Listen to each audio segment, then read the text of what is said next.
지금 엄중한 상황이고요. 윤석열은 지금 제가 대통령이라고 불러야 될지도 모르겠는데요. 윤석열은 지금 2판 4판으로 나올 것입니다. 제가 검사 윤석열을 잘 알거든요. 그래서 2차 계엄이 매우 예상되는 상황입니다. 모두 정신을 차려야 됩니다. 선관위 점령해서 22대 국회 선거를 불법으로 만들려고 했던 것 같습니다. 국회의장, 야당 대표, 국회의원들을 체포해서 국회를 해산시켜 자기 뜻에 맞는 국회를 재편하려고 했던 의도가 여실히 드러난 것입니다.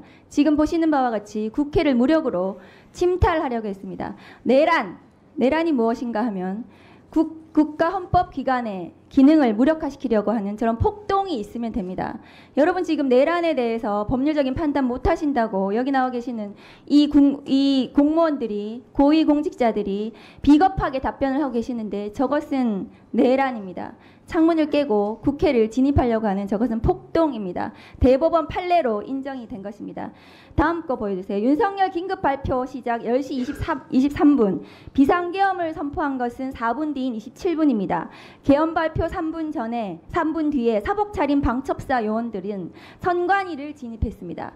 선관위는 비상계엄 대상이 아니에요. 정보보호단 소속 방첩사 예하부대 핵심 조직 IT 전문 인력들로 구성된 요원들이 선관위를 점거했고 그 뒤에 297명, 국회에 온 것보다 더 많이 갔어요. 특전사 요원들이 배치됐습니다. 계엄 발령 이전부터 김용현 국방부 장관의 명령을 받고 계엄 사령관이 아니라 중앙고 출신 여인형 방첩사령관의 별도 라인 지시로 이들을 선관위에 배치했습니다. 국회의원 체포조에도 여인형의 방첩부대가 출동했습니다. 그리고 특전사 280명이 국회를 점거 침투했습니다. 윤석열과 김용현이 여인형 방첩사령관과 사전 모의해서 방첩사 요원들을 선관위와 국회에 보내 국회의원 총선을 무력시키고 지난 총선을 무력화시키고 국회의원을 체포해서 무력으로 재선거를 실시하려고 했던 국회 해산 작전입니다. 김건희 특검법이 목전에 다가오자 감옥에 가기 두려웠던 것 같습니다. 그동안 윤석열이 하려고 했던 참혹했던 문제들을 번번이 좌절시켰던 야당과 언론, 노동자, 시민, 의사들까지 자신이 불편해하는 모든 사람들을 처단하려고 했던 친위 쿠데타였습니다. 윤석열 이 내란의 정범들을 소개하겠습니다. 윤석열과 함께 모의했던 김용현,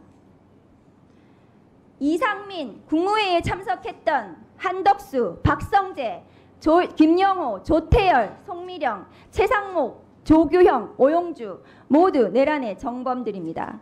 윤석열과 모의하고 실행했던 여인형, 박종근,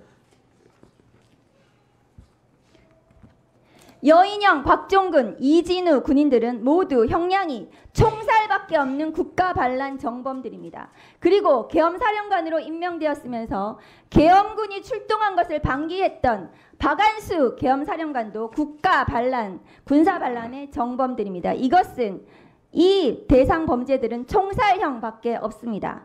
헌법기관을 통제하고 계엄 해제 의결을 방해했던 조지호, 김봉식, 오부명, 주진우, 박현수 등도 내란의 정범들입니다. 많은 분들이 윤석열을 내란 수괴로 부르지만 나머지는 내란의 동조자, 부역자, 증인으로 그 얘기는 아까 하셨어요. 네. 장관님께서는 법무부 장관이시고 대통령의 법무참모이십니다. 위법한 계엄에 대해서 법무참모로서 반드시 자문하시고 조언하시고 잘못된 위법한 비상계엄에 대해서 막을 책임이 있습니다. 그 자리에 법무부 장관이 있는 이유입니다.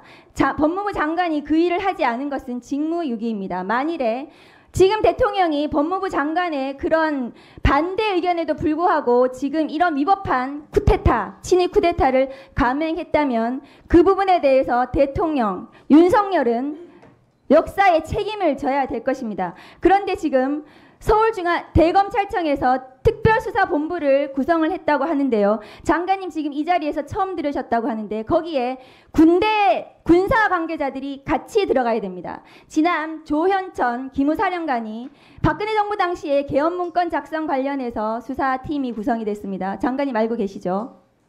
서울 동부지검에 구성이 됐습니다. 그때 제가 밖에 있어서 자세하게 어떻게 당시에 구성된지 잘 모릅니다. 군대 관계자들, 군 검찰 등 관련자들이 그 수사본부에 들어갔습니다. 이것은 군사 반란이기 때문에 특별수사본부를 구성을 해서 이 내란죄는 검찰이 내란죄의 직접 수사 대상이 아닙니다. 검찰은 직권남용밖에 수사를 못해요. 그러면 검찰과 경찰이 이 수사를 같이 해야 되고 경찰이 경찰을 지휘해야 됩니다. 그리고 군대도 같이 들어가야 됩니다. 군 관계자들도 같이 들어가서 이 군사 반란, 총살형밖에 없는 군사 반란에 대해서 계엄사령관의 지휘도 없이 민간인인 김용현 전 국방부 장관이 어떻게 군대를 동원하고 이 국회에 침탈하려고 했는지 이 부분들에 대해서 수사가 진행이 돼야 됩니다. 장관님, 이 특별수사본부가 빨리 조속하게 구성이 돼서 대통령 윤석열을 긴급 체포해야 됩니다. 이 내란의 정범들을 모두 긴급 체포하고 빠른 시일 내에 책임을 지도록, 그래서 처단을 하도록 해야 됩니다.